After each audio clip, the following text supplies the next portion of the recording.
it was at that stage in the fight where I think his boxing coach Dave just come to the, you know, he knew what he was working with. It was like, there's no technical advice we can give him now. He's tired, he's down. They knew they had to fire him up. It reminds you of like the Teddy Atlas one. You see Teddy Atlas doing it all the time. Yeah. And yeah, awesome. Like that video is gonna live on for years. That is one of the best. Get going, what we trap for. Some man they wanna chat shit till I knock 'em, ain't like I'm Jack Shaw. Rolls hot, rolls stack, my flow sharp like a hacksaw. Right, we're back. Episode 12 of the Tanked Up podcast. The original crew episode. This one, no guest today. Just me and old Joe. So we got quite a lot to talk about. The tank's back from Dubai, so apologies for no episodes, but a man gotta live. Can you see the tan on him? No tan on me. Bloody hell. The tan in the guts, but I had to wear my hoodie today because I thought you'd show me up with the tan. Like, but we're working on that. Yeah, fucking hell. Where do we start? What a big weekend of tons going on, isn't there? Tons Typically, going on. The one weekend I'm in Dubai and can't watch none of it. There was a relentless amount of fights on. So what's the time difference between us and Dubai? They are 3 hours in front. So it wasn't too bad time wise. I missed I could have stayed up for the fights if I weren't travelling home the Sunday morning, but it was just a nightmare to get out there. Like you can't obviously watch BT Sport or nothing like that out there. Right. Is it all blocked on your phone? Yeah, is it? and I assumed the Joshua fight would have been on, but I didn't step for it because I was on at like 1:30, and obviously I had to get up at 4 o'clock to fly home, so I had to watch it the next day, lads. Yeah, fucking hell. We obviously went to BKFC on a weekend, me and my mate. Then we went into a pub and watched the Joshua fight, so I watched it, but fucking hell, bells around. Joe's ripping the place up, yeah. But how we're rusty, look. Yeah. Yeah, it was a mental, well, the biggest one of the weekend, obviously, is Leon Edwards winning the title in probably, what people are saying is, when you factor in all the stakes and everything, the best knockout in like UFC title history. And I would find it hard to disagree because it was just a fucking mental fight, really, from start to finish. He looked unreal in the first round. His striking looked sharp. Then he took Usman down. And although Colby has took Usman down, he didn't class it as a proper takedown, but then kind of like took him out, took his back, and he was like, fucking hell, this is going one way here. Because I was on the plane, so I couldn't watch it.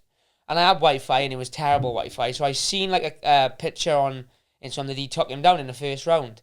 And then the next picture I seen was that he'd beaten him. So I thought, oh, he must have smashed him. But no, it wasn't the case at all, was it? The altitude looked like it fucked up a lot of fighters. Rockhold, mate. Oh my god, he was out on his feet. Leon had been out there 2 weeks as well. Yeah. And I mean, and he said on Ariel last night or the night before that he really felt flat. Well, you could see it. I mean, Usman trains at altitude, so it wasn't ever going to affect him, and he pretty much did what old school Usman did in the second, third and fourth. There was no kind of like, he didn't want to strike, he just wanted that take. I think where the fatigue had set in with Leon because of the altitude, that takedown was just coming easy. And then you got that brilliant fucking clip from Leon's corner with his boxing coach Dave. Mate, that Dave was unreal to watch, isn't it? Firing him up, saying, stop feeling sorry for yourself. What's wrong with you? Come on, you got to pull out the fire. And then the fifth round went pretty much the same as the last three. Got wrestled, really. And the commentators were even writing him off. Like, you got Rogan and Dean Thomas and DC, which is a little bit out of order, in my opinion, because, like, you know, how can you say someone of that caliber? Like, there's no way Leon, like, he's come from, you know, grown up in Jamaica, his father's been murdered, grew up on the streets of Birmingham, in and out of trouble all his life. There's no way he's ever going to go in there and just be like, oh, well, I'll be happy to lose a decision. So they were kind of writing him off, and it was perfect timing as they started saying he's resigned himself to lose a decision, and bang, he hit him with our head kick. And Anik had said, didn't he? Yeah. What did he say? He said just before it, he's not made from that cloth that's not or the cloth whatever. he's cut from. And fair play, like, I've watched that knockout now probably 100 times. And I think it's just gone. Everyone's watched it, haven't they? But for like from a technical standpoint, it's perfect. Yeah. It's picked. I don't know if they drilled it in training or what, if it was something they were looking for. But obviously, Leon's southpaw, Usman was orthodox, and he kind of just like showed him the left hand because it was as if he knew Usman being like, he's a boxing style boxer, and he was gonna parry and slip out. and he arse showed him the right hand and sent the fucking bazooka up top. Unbelievable. I couldn't. The way he kind of like, because of how dominant Usman has been, he hasn't even looked like he could lose since he's been in the UFC. To just fold him in half like that after, you know, it looked like he was going to lose a decision. 100% the best British win of all time. Probably an even bigger upset than Rockhold Bisping. And to do it with a minute left against the pound for pound number one, where everyone's kind of saying, you know, I think if he had won that fight, Usman, he would have beat Silva's record for most consecutive wins in the UFC. People were now starting to say, you know, he's took over GSP in terms of welterweight goat. He's obviously considered, now Khabib's gone the best pound for pound fighter on the planet. Almost had Anderson's record, didn't he? That's it. He was right on the cusp of that, wasn't it? And then as Leon said here, little old Leon, you know, Masvidal had 2 goals, Kobe had 2 goals, then little old Leon come in and boom. What did he say? Headshot, dead. Yeah, Game that was over. it. Pound for pound, headshot, dead. Yeah, and it was proper like emotional a little bit watching him. Like I didn't cry or anything, but you could feel yourself like feeling his emotions. Like you said, is look at me now. Look at him now. Because he has been done wrong. I don't give a fuck what anyone says. Like, you know, he had the lockdown came. He couldn't fight. They wanted him to go to America on 5 days' notice. None of his coaches had visas, so he couldn't do that. So he lost the chance to fight his main event in his hometown. Then they offered him, I think this is how it, and then they offered him Khamzat, who, yeah, if they offered him Khamzat now, it'd be different, but at the time, I think Khamzat had 2 wins against John Phillips and Reece McKee, who, although we know them, are not very big names in the UFC, and when you've got Leon, who's ranked number 2, why would he fight a guy who's not even ranked? They offered him Khamzat, he didn't take it to start, then they removed him from the rankings due to an activity, which is so disrespectful when you consider Conor McGregor is still ranked now. You know, and so then he decides to fight Khamzat. They put him back in the fucking rankings. Then he has this shit with Bilal. Even that, like, that fight shouldn't have ever really happened. No, it shouldn't have never happened. Then, you know, the Nate fight, and he kind of didn't get his moment there where he dominated the entire fight, and then Nate clipped him in the last 30 seconds. You know, no complaints here, because I love fucking Nate, obviously. But, you know, he didn't get his moment there, and, you know, got booked with Masvidal. They didn't need to fight Masvidal in December, and they kind of pulled Masvidal out because they wanted to do Masvidal and Kobe Ultimate Fight there. They wanted to put Masvidal. He's just been overlooked so much, and he's always like, for me, it's brilliant because he's always stayed true to himself. Because being someone like fairly similar in terms of I ain't gonna go out there and be a social media personality and trash talk, and you know, you got all these fucking journalists and all these people. He needs to be more useful with social media, and he needs to say this on the mic and say that on the mic. Like, no, he's just fucking, he's being who he is. Yeah. And if you look dive deep into it, he's got a hell of a story behind him. So there's no need for him to put on a character. So for someone like me who I can just appreciate that he stayed true to himself, he stayed true to his team, he never tried to be someone he wasn't. He always knew he had the skills to go out and do it, and he fucking done it. So good on him. It's brilliant, and it's brilliant for UK MMA as well, because now already Dana's talking about Wembley and him defending Wembley, whether it be Usman or Khamzat or whatever. Could you imagine now walking into Wembley, like him walking into Wembley at this main event or however it plays out? But like the last time he went into the O2, the hometown was booing him. This time, like he's gonna be the star of the show, isn't he? Yeah, and deservedly as well. And why are they booing him? Because that's kind of the narrative they spun, wasn't it? You know, it was kind of the narrative they spun, and how can you not get behind him after that? Like, whether you like his personality or whatever, to knock out Usman with a minute left of the fight after being down, how the fuck can you not think, fucking, what a fighter? For me personally, just looking at the reaction online as well, I think arguably it's one of the biggest moments we've had in the last 2-3 years, possibly. If not even longer. If not longer, yeah. Because I can't think of anything that stands out. I know it's recent as well. Not to sound like, I know I'm always harping on about Nate Diaz, but the kind of biggest moment I can think, like upset wise, like that was when I know you got Pena and Nunes, but because of how big McGregor was back at the time, was when Nate kind of beat beat McGregor the first time coming on show, like, because no one's seen it coming. And I think it was the same with this. Like, I've been saying for months I think Leon's going to do it, but I think other than us guys in the UK, a lot of people have just resided to the fact, oh, it'll be another Usman win. And so for him to just go out there and blast him away, like, especially after the adversity, was incredible. Yeah. Incredible. I think, like I said, I put on my Instagram the other day, I must have watched like 50 or 100 different videos on it. Just little edits of like his corner and then the corner one's fucking brilliant. Gets you going, doesn't it? Yeah, like, they knew, that just shows like how well they obviously know their fighter, and there was no kind of, it was at that stage in the fight where I think his boxing coach, Dave, just come to the, you know, he knew what he was working with. It was like, there's no technical advice we can give him now. He's tired, he's down. They knew they had to fire him up. It reminds you of like the Teddy Atlas one. You see Teddy Atlas doing it all the time. Yeah. And yeah, fucking awesome. Like, that video is gonna live on for years. That is one of the best. The one I've seen it as well, because BT Sport put like a compilation together of it, and then someone has took it and put the Rocky music over the top. Yeah. And it's just fucking awesome.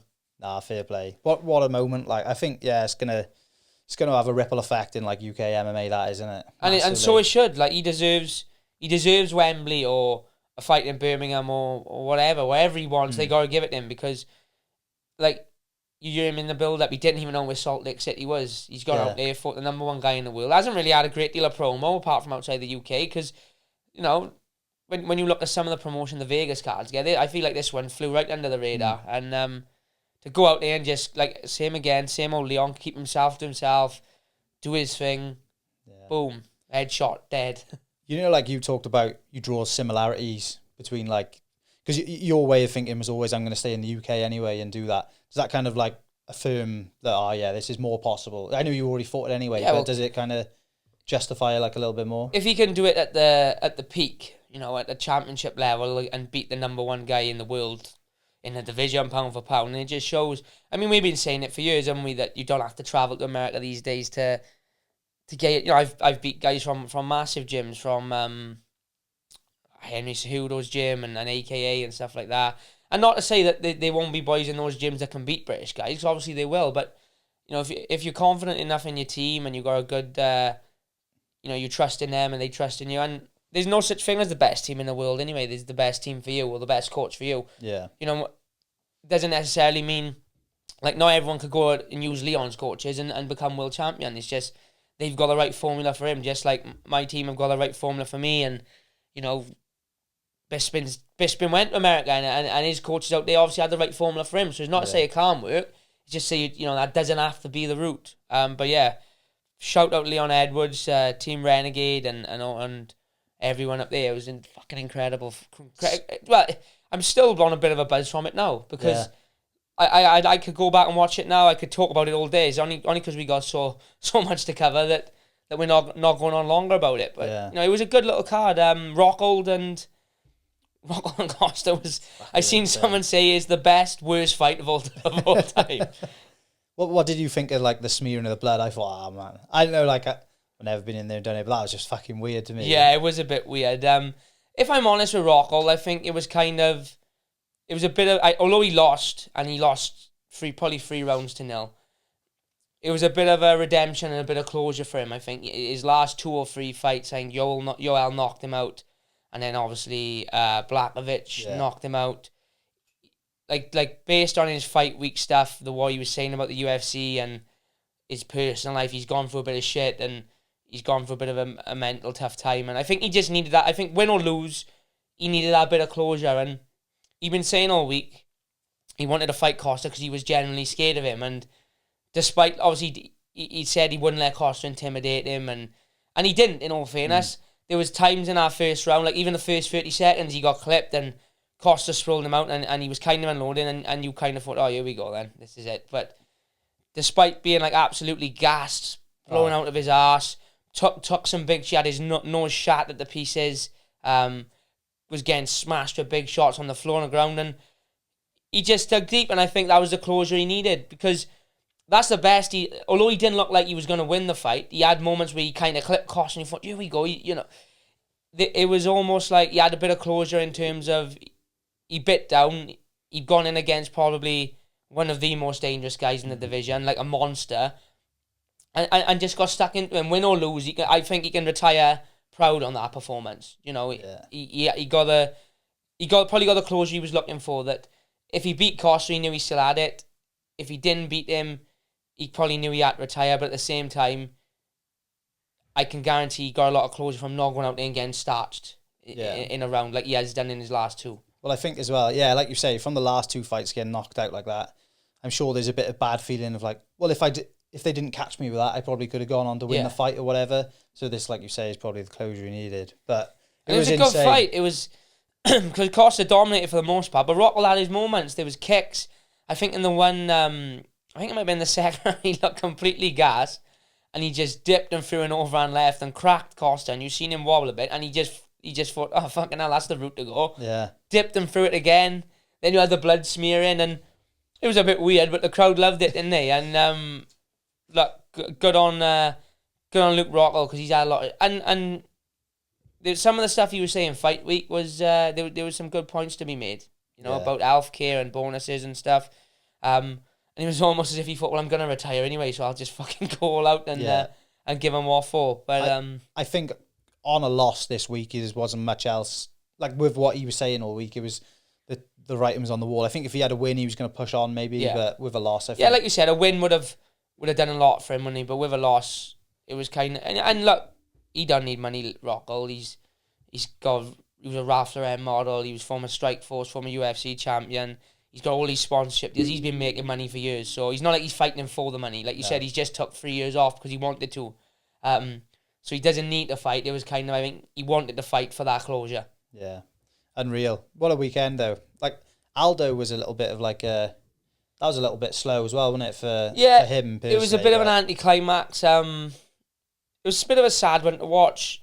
Obviously the altitude played a factor, but I think someone with Merab's style 5 years ago against Aldo of 5 years ago, they'd have had a nightmare.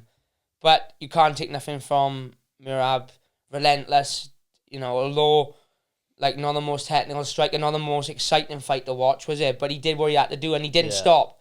He could feel Aldo getting tired, and he just didn't stop the pressure, and ultimately that's what cracked him. So I seen Merab say that Aldo said to him in the cage he's done, so whether Aldo retires now or not. I know he wanted the title fight, so I'm not sure he's going to be... What's Aldo now? He's got to be 35-ish. Yeah, he looks a lot older than that as well. Yeah, and he's had a long career. I don't think he's going to want to really rebuild now, but I guess we'll have to wait and see. But yeah, it wasn't the most fan-friendly fight, but at the same time...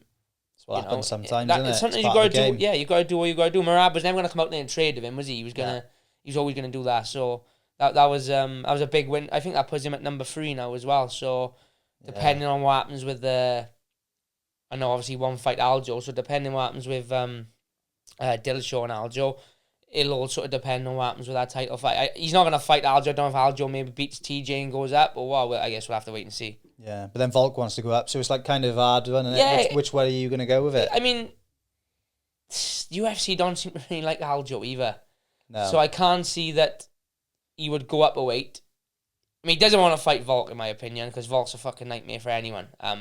Like you said, Volk wants to go up, but I don't think Volk wants to vacate the belt to go up. Like you said, he wants to fight for that belt, but he's happy to jump between the two. Whereas I think Aljo is kind of saying, I'll go up so that Merab can fight for the belt, so you'll almost vacate the belt. He almost needs to go up for like an interim, doesn't he, with someone if goes on and. But I don't think he's got a big enough pull, Aljo, or I don't think he's in enough with the UFC that they'll be like, just come up and jump straight in for the. But then on the flip side, who is there at featherweight at the minute? Rodriguez is gonna fight. Who the fuck is Rodriguez gonna fight? I'm not sure. They were on about him fighting someone for an interim title, weren't they? Emmett, is it? Emmett. So, yeah, that's right. Emmett. You got them two. But I don't think there's real rush to see any of them two fight Volk. Arnold Allen, obviously, we'd all love to see Arnold get a title fight, but he probably needs... He's in that Leon Edwards position, though, 100%. Exactly the same scenario. The same. Like, literally, if he could talk... Well, not if he could, because I'm not saying as if he should, but if he talked like maybe a Bisping or a Paddy, he'd probably be fighting for the belt now. Yeah. But because he's so kind of like... He is who he is... he's got his own personality and he keeps himself to himself. He doesn't necessarily get the shine that he should. The trouble is, like, just looking at it from the outside, I see, from the inside a little bit with you when you're training and that. But I would imagine watching like Arnold Allen's vlogs, watching Leon Edwards fight week, the personalities are there. They're just not played on enough. Exactly. I just think like they're not focusing in enough. Like they're not getting the best out of it, because when I see like you boys in the gym, it's all laughs and banter and that. Yeah, yeah. It is there. It's just like you're focused on fight week, so it's not necessarily going to come out the same, is it? You're focused, you're cutting weight, you got a lot, fucking hell, you're going, like the reality is you're going to have a fist fight on Saturday. Yeah. And look, everyone is unique. If there was 100 me, then no one would want to watch me. If there was 100 people like Paddy, no one would want to watch Paddy. If there was 100 Conor McGregors, then the buzz about Conor McGregor wouldn't be so big. Yeah. Everyone is their own person. Like you said, you only got to watch Arnold's YouTube to see how fucking funny he is. He's like, and I mean this in a nice way. He's got like a proper weird sense of humor, like a weird little gimmick. It's quirky, like, isn't it? Yeah, he's quick with his old man and everything. They're funny, and his YouTube shows that. But like you said, they don't play on it enough. So, again, I'd love to see Alan fight for the belt, but I think he's probably going to need another one or two just because of how he is. But how do we get on that fucking... Oh, he's on about Aljo going out. Aljo, yeah. So yeah, I don't think Aljo is in a position where he goes up and kind of fights for the belt straight away. So I don't know what he does from here. Interesting, isn't it? If he vacates the belt, he almost gives up like the pay-per-view points and the sponsorship and stuff. So he's not going to do that for Marab coming up, surely. And I don't think he'll fight. I don't think him and Marab will fight either, because they generally, it'd be like me having to fight Brett. I think they generally are very close. So it'd be awkward, wouldn't it? Like, where'd you go? Yeah, like where'd you train? It'll ruin a friendship. That's for fucking sure, because they're both not going to want to give up, are they? So I don't know. It's a weird one. There was no real other standout fights in the card, I don't think was there. They had the heavyweights. I didn't really watch that one, truth be told. Obviously, going to the boxing, we had Joshua and Usyk, which was a bit of a... The fight wasn't mad, but the aftermath was a bit fucking mad. It was just weird, wasn't it? It was, yeah. I like the fight. The fight kind of went how everyone who knows what they're watching knew it was going to go. Like, fuck me. If I seen once... I seen it 100 times. Like, Joshua needs to come out aggressive, and it's like, yeah, but you realise he's fighting like a master. It's like fighting an elite black belt in jiu-jitsu and saying, yeah, you just need to go out and rough him up. Yeah, it doesn't fucking work. Like, yeah, he needed to be more aggressive, which he was in all fairness. He was a lot more. He needed to be a lot more aggressive in the first one, but he couldn't just come out swinging bombs and hope for the best, because the other guy can still punch. That doesn't happen against a guy like Usyk. It's like, if you came out swinging like a madman against Mayweather, look what happens. Yeah. You get knocked out. And it's the same. Joshua knows himself. If he came out swinging just bombs for the first minute, number one, he'd get tired straight away. Number two, a guy like Usyk is just going to circle off and counter-punch you. So it had to be calculated, which it was. He did a lot better than he did in the first fight. But it just wasn't enough. It's when someone is as skillful as Usyk, it's tough. It's always going to be tough to beat them. Even Fury, like, everyone's calling for the Fury fight, and I do think Fury could beat Usyk, but it ain't going to be like a one-sided, but Fury is very good at being a big guy. He'll lean on him, he'll pull him, he'll tire him out that way. But again, it's going to be and I do think Fury's a lot more technical with his skills than Joshua, but Usyk knows, like, he's more than capable of beating Fury. Like, don't get it twisted. It's not like Fury's just going to go in there and walk over him, but it was a good fight. Joshua did a lot better than the first fight, but it just wasn't enough. Usyk was just too technical. Like that night, I think it was the 9th round, Joshua kind of had him hurt to the body, and then he comes back in the 10th and throws, like, I think I seen it on Instagram. I think he threw 140 punches in the 10th round, Usyk, after being kind of hurt the round before. So for an heavyweight to throw that much output in one round is insane. Yeah. I think, like, for me, just looking at Joshua, this is meant with no disrespect at all, it just shows the level he's on. Yeah, which isn't like he's just a step down. He's not. Yeah, it's not a bad thing. He's 2-time world champion, and if Usyk and Fury won about, he'd still be unified world champion now. He is the third, isn't he? Realistically, yeah. I don't know. Him and Wilder are fair. I'm a big Wilder fan, and I think Wilder deserves a lot more credit than he gets, because although he's very wild and very not the most technical boxer, you gotta remember, like, the guy is 215 £15 actually. Yeah, and it works. And he's put down Tyson Fury 3 times, who's £270. He's put down Luis Ortiz, who's Olympic champion, and the guy can fucking punch. Like, that's the reality of it. He doesn't need to be able to box, because he can box. Of course he can fucking box. He's an Olympic medalist, but he can lean on that power a little bit. And you've seen it against Fury Wilder. He's not like he's explosive for 1 or 2 rounds. Yeah. He was blown up his ass against Fury, and he still put him down twice in a round, which shows the amount of power he's got. So I think that's the fight to make, is Joshua Wilder. Never mind the titles. You know, fuck all the titles. Let Fury and Usyk fight now for the belts. We'll get it unified. No doubt, both of them will probably fight each other and retire. Fury's talking about retiring. Usyk has come out and said, if I'm not fighting Fury, then I'm retiring. Let's let Wilder and Joshua fight. That's the true, like, number one contendership almost then, realistically, isn't it? I don't see, like, no one else is really in that mix. No, I mean, you've got Ruiz now, he's fighting Ortiz, so obviously them two are going to linger a little. Joe Joyce is coming through, in all fairness, though. Yeah. Big Joe Joyce is a threat. You know, again, not the most pretty to watch, but effective. But yeah, Wilder and Joshua, if you want to talk about, I see Eddie Hearn saying that, Joshua just kind of looking forward to not having the pressure of the belts and not fighting him for the belts. Him and Wilder's a fight to make then, isn't it? Wilder's fighting in October, I think. Joshua's probably not going to fight now till next year. So make that fight happen.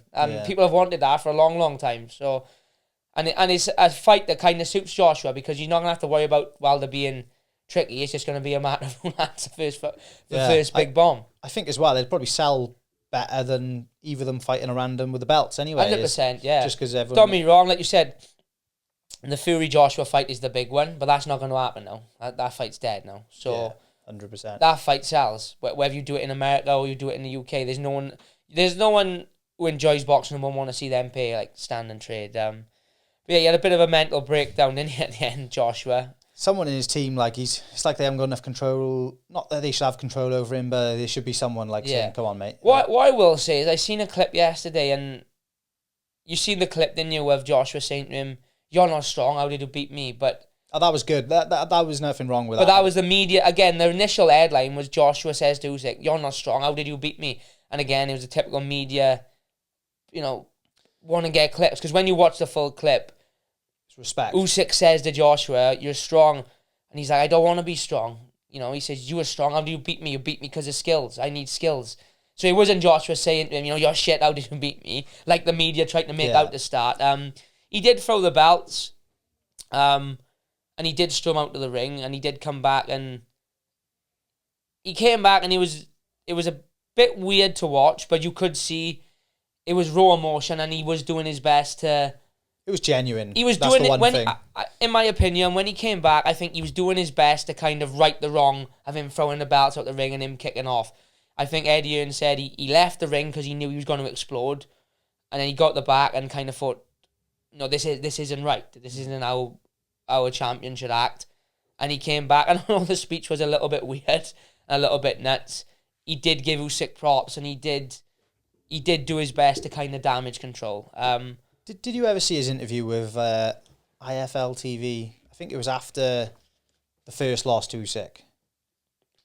He is like a little bit, I don't know if like there's something going on there, but he never seems right to me anyway. Well, he's like, there's something, I don't know. He's quite well media trained, Joshua, I think. Yeah, when the real side comes out, you can see I think he's difference. got two sides, and I'm not knocking him at all, because he's made a lot of money from it, but there's a side of him that you see that they want you to see, and I think there's the not that he's not a good guy, because I think he's a reformed character. Obviously, we know he had a rough background, been to jail for I think it was drug dealing and gangs and stuff, and he did reform himself through boxing. So I'm not saying that he's not reformed, because I think he is, and he really has turned his life around and made a hell of a lot of money from doing it. But that side doesn't just go away completely, does it? I think every now and then, like you said, when he loses his patience or he gets a little bit wound up, it comes out of him a little bit. And we're all human at the end of the day. You can't expect him to be humble, good Joshua all the time. If he gets a little bit fucked off, then you might see that side of him come out. And I'll be staying clear. Like, I don't think getting away with him. What was that video where he approached them kids, wasn't it? Yeah, I think the kids are heckling him or something, like a uni flat. And but I love shit. I love shit like that. That's a typical social media age. People thinking they can say what they want and there's no repercussion. Yeah, you can do it on Twitter when they're not in front of you. But like they heckled Josh, I think, out of a flat window, and he was like, "Fuck this!" He just went up to the flat.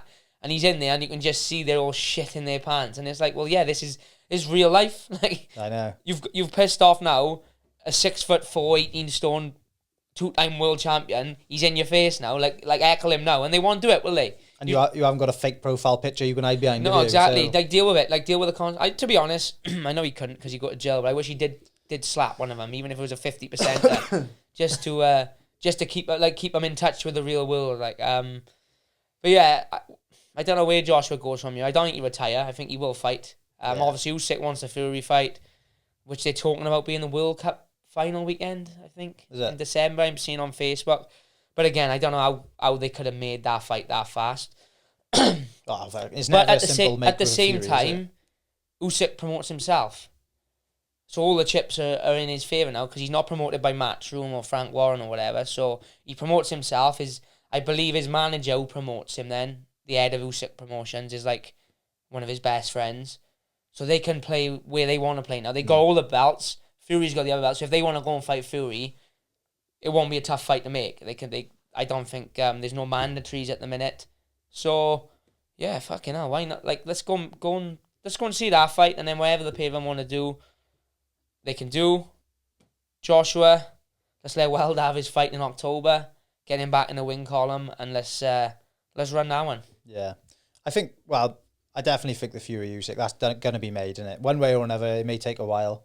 But Fury does tend to fight all the fights of late anyway that he's supposed to have fought. I think it'll happen, and I think Fury wants. But I also think I don't think Fury needs the money, and I think it'll cost. You know, he's talking about 500 mil, which is never going to happen. However, he could probably get a good 150, 200 mil, plus a couple of nice little shiny sponsors. So we'll see. We'll see if Fury's going to price himself out of it, or because I think Fury generally, Fury's a bit of I know he's a bit of a mad fucker, that I think he'll almost want to beat Usyk because Usyk's beat Joshua.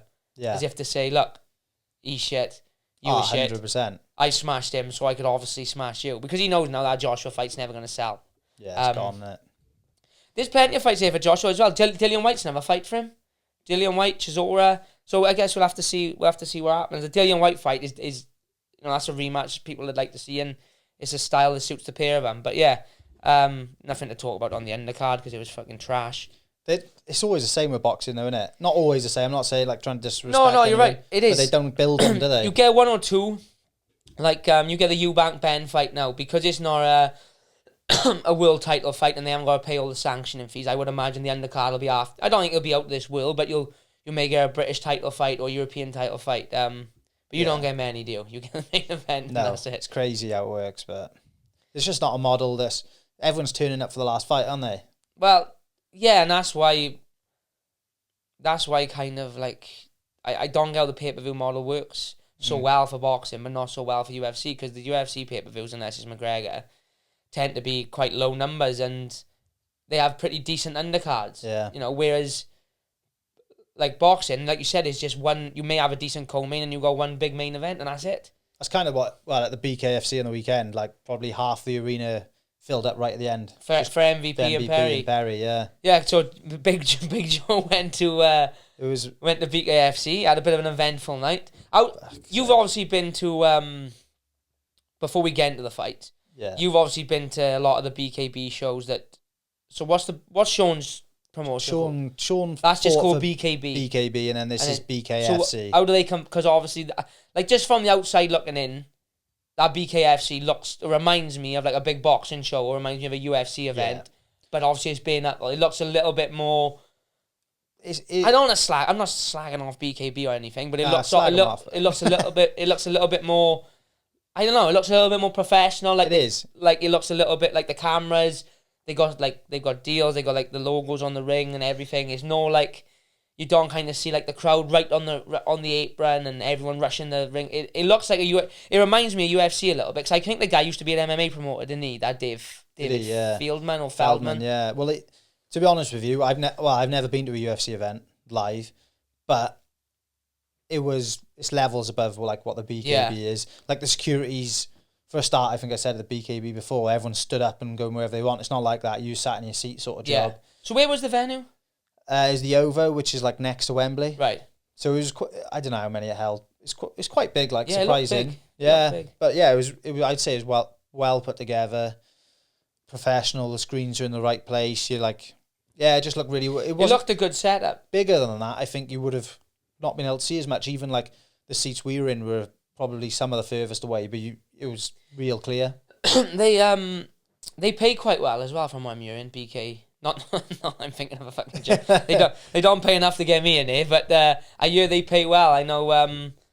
Oh yeah, in comparison, I won't give no names, but a couple of the boys, or one of the boys I train with, you could probably guess who. We won't mention it. Kind of know has had a couple of offers or semi offers or knows of the money. So, I know. Sean put it on his Instagram anyway, so I'm not declaring anything that's not news. He had offers, like, you know. Yeah, I remember speaking to Jenko used to train Sean. Obviously, was doing a lot with Marshman before he went on his government holiday, and he was saying to me then, because obviously he said that Sean had that. This was before BKFC was as big. We're talking 2-3 years ago now, and he was saying to me Sean had offers, but I think he was tied in with the BKB. Yeah, and that was 2-3. I dare say Perry's got to be on. Well, I know for a fact Perry was on 100 in the UFC. 100k to show, 100k to win. His contract was up, so they would have had to offer him at least... UFC would have had to offer him... They can't, like, kind of go back. You can't get paid less. So they would have had to offer him at least the same of 100. So for him to go to BKFC, I would guess he's on, like, 150 flat rate. Yeah. I heard him say, I think it was in an aerial interview, he reckons he got 500 And it wouldn't surprise me. Not for this one, for the one before. But with sponsors, I bet that's with sponsors and everything, obviously. But yeah, it wouldn't surprise me at all. They got a lot of money behind them. Do you want to? Have you watched it? The BKFC, the MVP, Mike. I've seen. I can't fucking find it. No way. They do a good job at like their copyright as well, similar to UFC. So they showed on Fight TV, and they've got it on. They've got their own BKFC app. They've got their app. Yeah. I've seen the knockdown. But yeah, I know they pay really well, and you see look at guys like Lily and who's the other guy? Connor Tierney. Who's the guy Lily fought? He fought Sean. Tyler Goodjohn. Yeah. Tyler Goodjohn. He's a full-time fighter, like, so. You know, and they're all jumping ship, aren't they? And obviously, like, for guys like MVP's not going to be cheap. For Bellator to let MVP go do a cross promotion, 100% Bellator would have had to have some money. Yeah, they could have ruined his career, getting cut. And I guarantee, I at a guess, I would say Bellator are paying MVP 200, 300, 400 grand a fight. They got to, wouldn't they, at this point, surely? And for him to say, oh yeah, I'll fucking go have a BKB fight, is a lot tougher. It takes away his kicks and everything. They've got to have kind of equaled that, yeah, or probably paid him more. So don't know where the fuck they're getting the money from, but good on the fighters. Because, yeah, 100%. It's another option, isn't it? Which is great. You obviously watched this, so you can dive into it a bit more. I see. No one expected Perry to win. I don't think, did they? But I don't think he did. Like, personally, I kind of said. Again, I haven't watched the fight, but I kind of said in the build-up that it won't be a one-sided, like, MVP going to start him out, because Perry is a dog, and he's made for that BKB, Mike Perry. He's just tough as fuck. He likes to get it. He'll take one to give one, and BKB doesn't suit MVP because he can't keep his distance with a kick. As good as he is at range, at some point you're going to have to, because you can clinch up in BKB, can't you? Yeah, in BKB, which is like the UK, you can't, but in that one you can clinch up, can't you? Yeah, it's totally different. And they let him clinch for like a minute at a time. And didn't he drop him in the first round as well, Perry? Can't even remember. Yeah, I seen the clip. He definitely dropped him. Joe's pissed up. He definitely dropped him in the first round. You know more about it than me. Like, I don't know the other rounds went. I know they went like the fucking. It reminds me of Pride, the old sudden victory round, didn't they? Oh mate, this is what I mean. I know. I just said I can't remember a great deal of it, but just from like what I can remember, I would say MVP won 4 out of the 5, right? But they decided to go to that sudden victory round. Loads of people left. Half the arena had left because they thought it was over. It was over, yeah. Everyone was leaving and they went, we're going to the final. It'd been like 5 minutes, mind. They've been stood there for 5 minutes waiting for this. So they must have, like, all their adrenaline must have gone. It's unforgivable sport as well because fucking, I see, like, even Perry won, he's like got 2 black eyes, he's split, his fucking cheek is out. Yeah, MVP's the same as eyes shut. Like, he's not going to be able to fight again anytime soon, are they? Did you see Tyler Goodjohn, that video? Did you see it on my Instagram? I didn't see that. I seen just like the clip of when they lifted Lily's hand and... you should see that. I shared it on my story, like his face, just both his eyes are closed. He's missing a chunk out of his ear. Fucking hell. What was Lily's fight like? Obviously, I guess, and he just dominated from... Genuinely, like, not being biased, it was the performance of the night. Yeah. He didn't look like he had a mark on him leaving. And like, obviously, Lily, I'm not sure what his pro record was. I think he had about 15 pro fights, didn't he? But I know he's really fucking decorated as an amateur. Yeah. Obviously, fought pro MMA as well. It's just so suited to him. It's so suited because he's a fucking elite level boxer. Like, especially in, no disrespect to the level, it's a good level, but he's not going to be fighting like a world champion level boxer as such. But he just looks levels ahead of him. He obviously starts that last guy straight away, and Good John's obviously tough, but from what I can make of it from the little clips, he kind of just touched and moved, and I think he'll probably he gotta get a title fight now, hasn't he? Well, there was talk after his last fight, he was next to Chad Mendes in the I know he wanted to fight Mendes. That'd be a good fight to watch. I think he'll either get that or he'll get a title fight. I think he'd bust Mendes up, to be honest, because watching that, Mendes is just gonna throw overhand right left up kind of thing. That's his style, and Lily can box. Like, if he fights how he fought on the weekend, from the highlights, just touching and moving, they're gonna be tough to beat. There's no one in like bare knuckle boxing he was throwing like 5-6 punch combinations. Exactly, and getting out because he's a school boxer. Yeah. He's a really school. He knows how to land his combos and get out there. Whereas a lot of these guys, look at Mike Perry for example, as much as he's suited, they'll just bite down and trade, and they'll give 3 or 4, but they'll take 3 or 4 back. Whereas Lily didn't even. I don't think he had a mark on him. No, it was unbelievable. And this Connor's very much the same sort of standard. Yeah, so Connor he's boxed really as well, obviously. Yeah, he's boxed as well. He did real good. The guy he was facing was kind of like a Mike Perry type character. Yeah. He had a bit more of a rougher. It was a bit more rough. It was a bit more of a war. But DKO him, or was it a decision? No, decision. Yeah. What is it? 3 rounds or 5? Are they all 5? 5. Yeah. They're all 5 5 rounds. 2-minute rounds. That's how it should be, in my opinion. Flat out. The UK BKB is 3 rounds unless it's a title fight. 3, I think it's 3, and then 5 for for a British, 7 for a world. which is just like the British. I mean, I'm not trying to like. No, but they're just watering it down. Yeah, they should all have 5. They should all have 5. 5 or 2s or 3s. 2s, yeah. Is the BKFC 2s as well? I'm pretty sure it's 2s. Yeah. Either way, they should all be flat. It's like whenever I used to watch Sean fight, because I don't really watch the BKB UK one unless Sean's fighting. And I remember like when he first started, because he's so fit, Sean, he used to do like the 3 rounds, and I used to think it's not enough for him. He'd 5 and 7 rounds is where he would thrive. But yeah, Lily, shout out to Lily, really, really well done. Chris Fishgold fought Jake Boswick, I think, which is a bit of a mad one, because I know Fishy, or I know him, I haven't spoken to him for a long time, but I know him from being we fought on the same cards and stuff, and like he fought a featherweight in MMA, and Boswick's always fought like middleweight, like heavyweight, so that was a bit of a mad one when they matched down. I think Boswick TKO'd him. Terry Brazier fought, I don't know if he won or not. Yeah, I think he did win. But yeah, it looked a good event. It looked busy. Like, you sent me a couple of videos. I just wish I'd have loved to seen Outlaw get a shot on there, because I think they'd have fucking loved him, to be honest. I think so. I think they'd have had him out to America, and they'd have had some real big fights out of him there. I think he'd be there like Masvidal, Diaz, of that organisation. They would have promoted him really well, I think. Yeah, I think so as well, because he's... Like, the fact that the BKB have promoted him so well, he is probably the most notable fighter. He's the most well-known. Yeah. Obviously, he's retired now because he had an STI injury, but he was 100% the most well-known in the BKB. Him and probably Jimmy Sweeney, I would have said. Yeah, they're probably similar. But again, they were the only two I knew. Apart from, I knew a couple of the Welsh boys that jumped in and had a go, but him and Jimmy Sweeney always seem to be the ones popping up on your Facebook with the highlights and stuff. Yeah, definitely. So I think he would have... I'm surprised Sweeney's never gone over. He's probably signed into some long contract, I would have thought. But they're probably paying him... I don't know. They're probably paying him... Yeah. Well, probably not what he could get if he went and well enough succeeded. for him to kind of stay. But yeah, he's probably comfortable. Yeah, I'll have to watch the highlights. Where else did we have to go over? Top G. He's... Top G's been banned. Top G's gone, boys. We can't share another Instagram clip about him. Well, I think we probably could. Oh, we can. We have to. He's the most traction. Like he says, it's just the Matrix. He did do a podcast, didn't he, and said he's not bothered about being banned. He said it's just one less thing from. I've seen a little clip of him on with our Twitch guy, Aidan Ross. I like watching that. And he said I tried to remove my apps, and he says it's one less thing for me to to things. I'll just go out in my supercar, go for a drive, and I'll pass the time. But there's fucking TikToks of him everywhere and reels.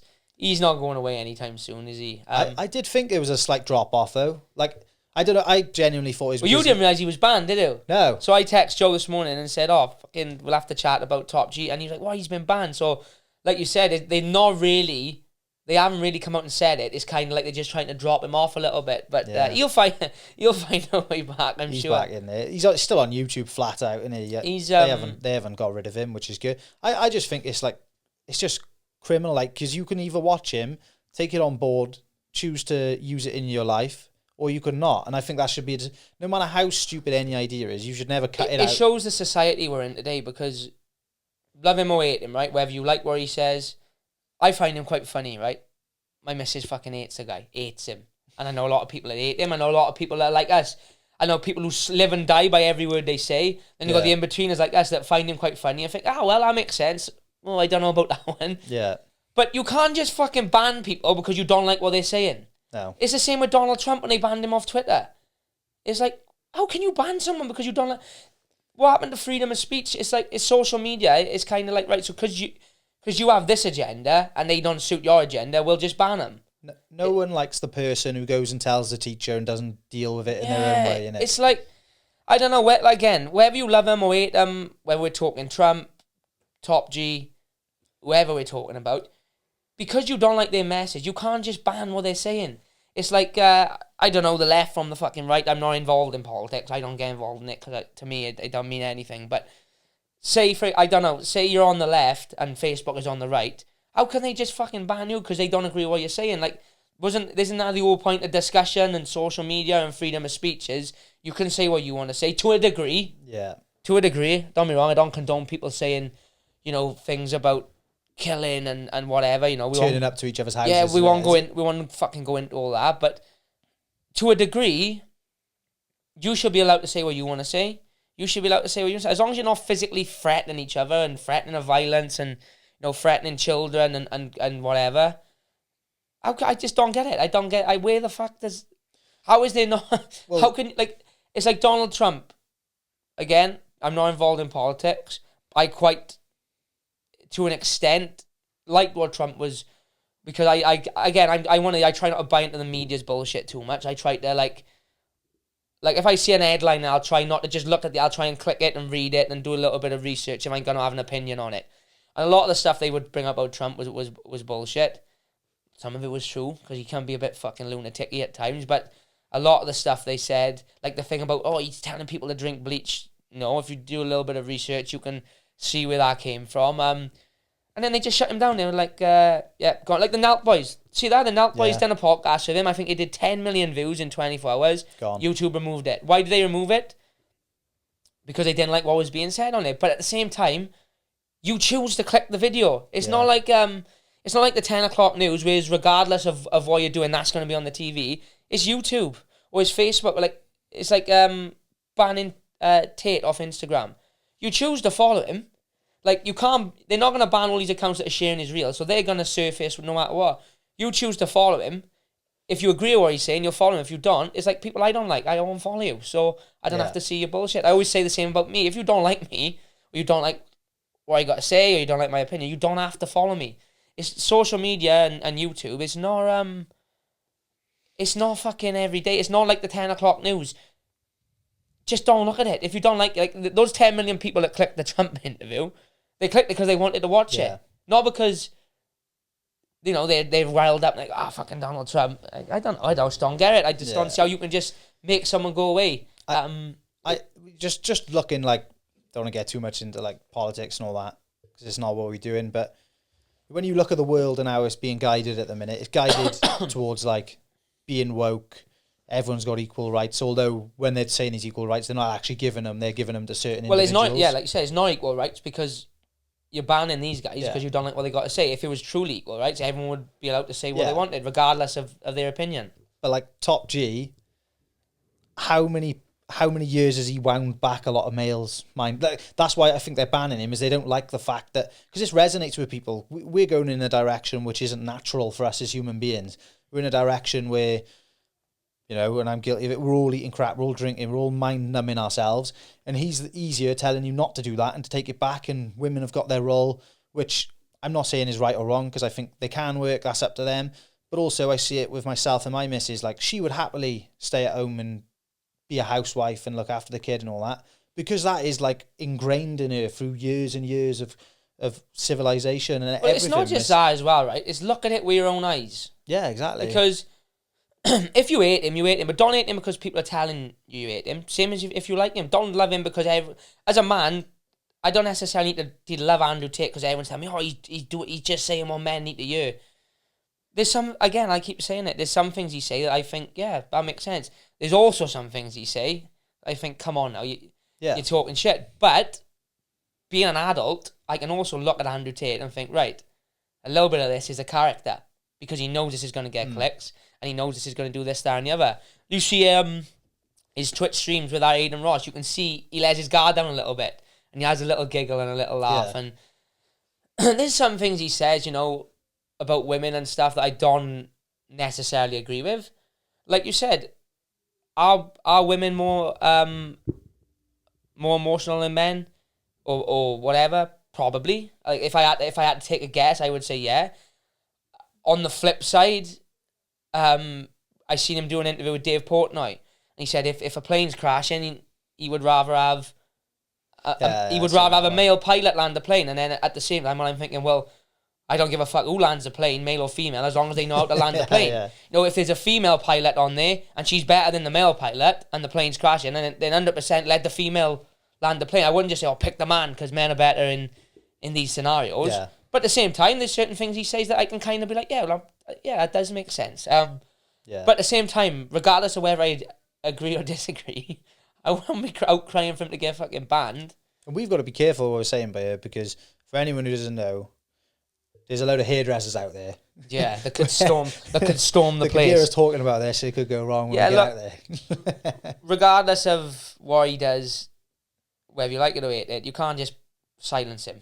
Because what will happen now, and anyway, is now that they've banned him, that will make the demand from even higher. Because you can't go to his page and look what he's doing, you're constantly going to be looking for him anyway. And look, you're also going to probably, like, if you just follow his YouTube, like when you actually... Like, anyway, as you can tell, Joe's obviously a member of the Hustlers University. That's why he's fighting. That's why he's fighting in Top G's corner. Nah, to be fair, like, there's definitely things he says that's wrong, but a lot of the time it's in clips where you don't hear the full argument anyway, innit? So I think you miss elements of it, and a lot of it is personalised to him. Like when I say my missus may want to stay at home, that's my missus. That's not everyone's. Yeah, and that's fine. No, exactly. My missus would go fucking insane if she had to stay in the house 5 days a week. She'd lose her mind. Look at the Anthony Joshua thing. Like you said, you see what they want you to see anyway. Look at the Anthony Joshua thing, like we just said, with he said, you ain't strong, how did you beat me? But then you look at the full story, that's not what he said. It is taken out of context. Yeah. If I clip that up, him throwing the belts out, and then next thing is him walking up to him saying that. Yeah. It makes him look like a clown. What a fucking dick. Then you look at the full clip, and like you said, because you think, no, respect. You know, he was saying, it's skills I need, not strength. But yeah, you know, regardless whether you love or hate the Top G, we're talking about him, I suppose. So what he's doing is working, and at the same time, I don't think, just like I think with anyone, if they could silence, like, alright, fucking hell, I might be fucking losing us a few views. I don't like Joe Biden. I think Joe Biden's a fucking lunatic. Yeah. But I don't think they should just fucking ban him off the internet, because that's not fair. Like, you've got people who support him, you've got people who support the other side. It's the same with politics in this country. I probably got more clue about politics in America than I have over here, because over here is a fucking shambles. Yeah. But it was Boris and Corbyn, wasn't it? They were the two opposites. I don't know which is the left, which is the right, because I'm fucking clueless. But whether you like Boris or whether you like Corbyn, I don't think you should...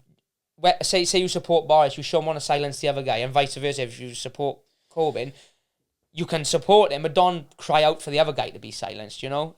It's got to be freedom of speech is a thing. You know, otherwise we're going back to the dark ages. Me and you by here now, like, I'd rather hear a psychopath's idea and know they're a psychopath than have them be too afraid to say it, but it's all bubbling away in their brain, because that's how, like, crazy things happen and people do wild things and stab someone in the street or whatever it may be.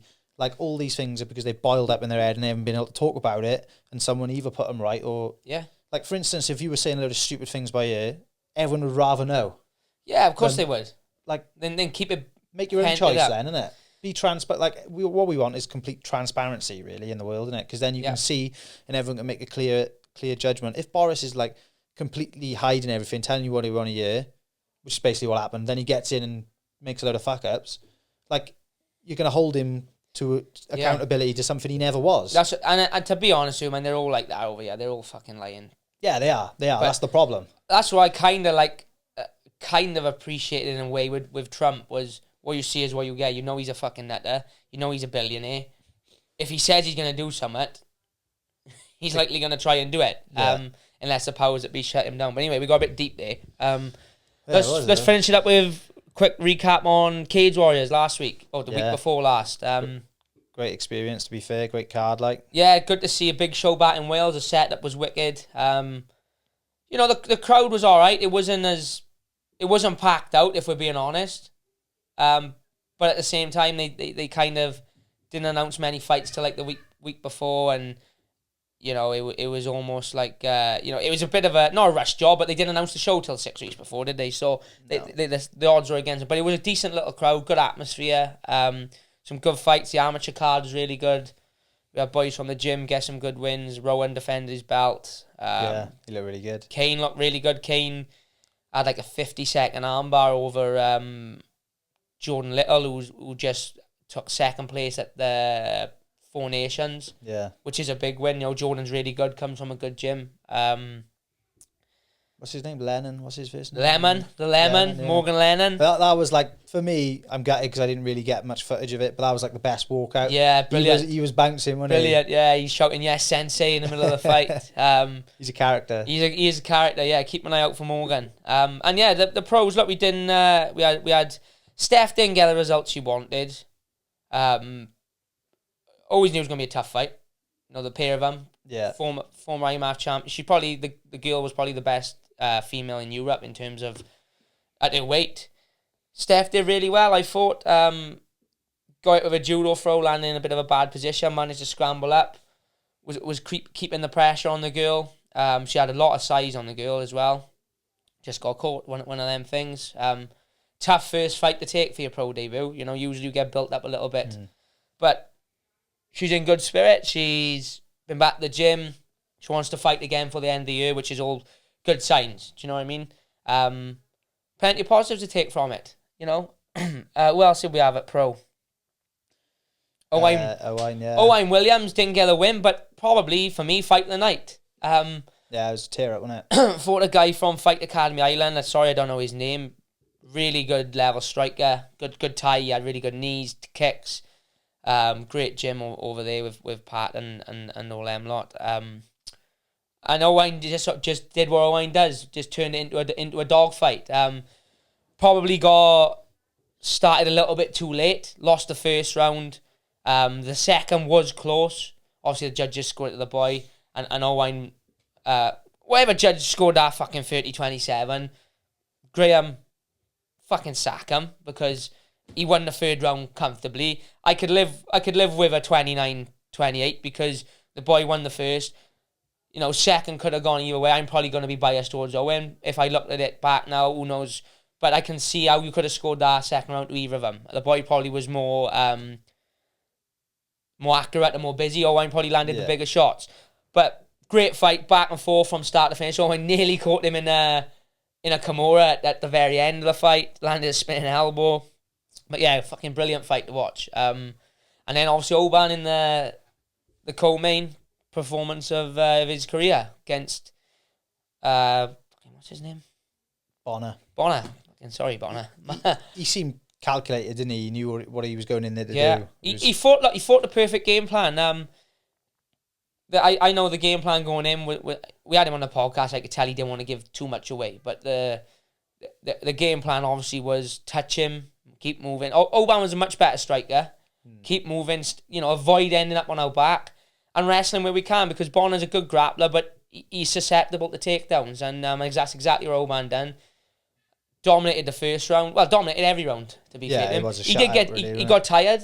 But I think a lot of that was probably pressure as well. Big fight, co-main event in Ebervale, and it's a big fight. You know, the guy's former middleweight champion, fought some big names on a 2-fight win streak, wanting to push for the belt. So it was a big fight. But yeah, you can't shut him out, really. Beat him everywhere. Beat him in the striking, beat him in the wrestling, and you can't ask for no more than that. It was a best I've seen him fight. You know, he did try and go fucking nuts the first round for a bit and tried to kill him, like I told him not to, but can't argue with it. Top performance, and really puts him in the mix now, whether he gets the title fight next, or you probably have to have one more, I would guess, but it puts him right in the mix. Yeah. You know, if there's a pull-out, or if a title fight gets booked with someone else, there's a pull-out, you know, they'll be ready to come calling him. Yeah, if the lay of the land goes right, and it could be there. Yeah, you need to rub of the green, don't you? You know, it works with the titles. But he is that kind of character for them as well, where they can stick promote him. Yeah. So there's some big fights there in welterweight now. You know, you got obviously Rhys McKee's the champion. You got Jimmy Warled, Burlinson, who just fought for the belt. I've never watched Burlinson fight before till I watched him fight Rhys McKee, and I was fucking really impressed. You know, I know he fought on a Contender Series and stuff, but he's very, very good. He's beaten Rhys McKee, and Rhys McKee's very good himself. You got Matt Figlak. You've got Flaminas, who Oban's already fought. Yeah, there's a lot. You've got Flaminas is fighting Pedasoli Jr. now, who's a former UFC vet. So that division's stacked out. There's some big fights here to be made. Yeah, definitely. Well, yeah, and then the main event, that was over pretty quick, wasn't it? Creasy kind of dropped. I think he just... You know, I'll be honest with you, right? I watched Oban's fight, and I was going on all day the next day, so I just fucking shot off. So I thought, I'll get out here now quick before it's fucking, you know, before it's kind of like the show's over and everyone's rushing out. I get in the car, put the car on, every fucker's lean. I thought, fuck me, that didn't last long. Obviously, I've watched it back, and Creasy dropped him and guillotined him, I think. Then he fast. Aaron Abe had a tough fight. In it till the end, you know, tough as they come, just the boy had... The boys had the answers, didn't he? There wasn't a moment of quitting him, was there? No, it didn't matter what was happening. You didn't look at him and think he's letting that position go. He's never going to happen, was it? It was unbelievable. Never going to happen. But yeah, shame for him. But quality card. Hopefully they get back to Wales early next year. I don't imagine they'll come for the end of the year, but it'd be nice to see them come early next year. Yeah, if they can book it a bit sooner, like get like the names on it a bit sooner. It's a shame for Josh, wasn't it? He had to pull. Yeah, obviously Josh had to pull. I assume Josh will fight now for the end of the year. He'd be ready to go next year then. Is he gonna go up? Do you I think he's talking about going up the featherweight. He can make bantamweight. I think it'll depend on the fight, who they want him to fight. I think he's on holidays at the minute again. He has more holidays than fucking Father Christmas. So I seen him the other week, a couple of weeks before the fight. Me and my missus went to this zoo. He was there randomly, with his family. So fucking hell, what's happening, right? So yeah, we'll see what happens with him. But quick Patreon plug. There's a behind the scenes video coming from Cage Warriors. We got some behind the scenes stuff. Then we some reactions, some cage side stuff. So if you want to watch that, when's that coming out? Probably be by the end of this week. It'll be out the end of this week. Yeah. So if you want to, you've got to have a certain tier for that, have you? Or is that tier 1? I think it might be tier 1, maybe tier 2. But tier 1 or 2. It's only a couple of pounds in them 2 tiers. Remember, it's a meal deal a month. Just think of it like that. That'll be coming out on there. We got Joe's training experience coming out on there, where he almost died of exhaustion. That was tough. And also we got the Train with Tank stuff coming out as well. Yeah. So they're dropping weekly. So I think there's maybe... So anyone who joins now, they'll obviously get the back catalogue. So there's 2 or 3 on them now. So yeah, so get over to the Patreon. There's some good stuff on here. We're back to it now, and we're getting consistent. So yeah, that's it. Yeah, as usual, guys. Please like, share, subscribe, comment if there's anyone you want to see, anything you want to ask us. Remember, Patreon members, fire your questions over to Joe for the next podcast. If we do have a guest on, we will let you know in advance so you can get your questions in. We're going to try and get a couple of the BKB boys in. We're going to try and get my old man in if I can finally tie him down. He's moving into his house Friday, so he's got no excuse now. We're going to try and get Brett Johns on because he's got a big fight coming up. He's got to change your opponent. So, yeah, plenty going on. So get your questions in. Hit subscribe. Blast the views up. Send it to your nan, your cousin, your auntie. And if you want to go support us on the Patreon, then please feel free to do so. And thank you all for watching, obviously. Nice one. Yeah, cheers, mate. Thanks all. And catch you again soon. Get go, it's what we trap for. Some man they wanna chat shit till I knock 'em ain't like I'm Jack Shaw. Rolls hat, rolls back, my flow sharp like a hacksaw.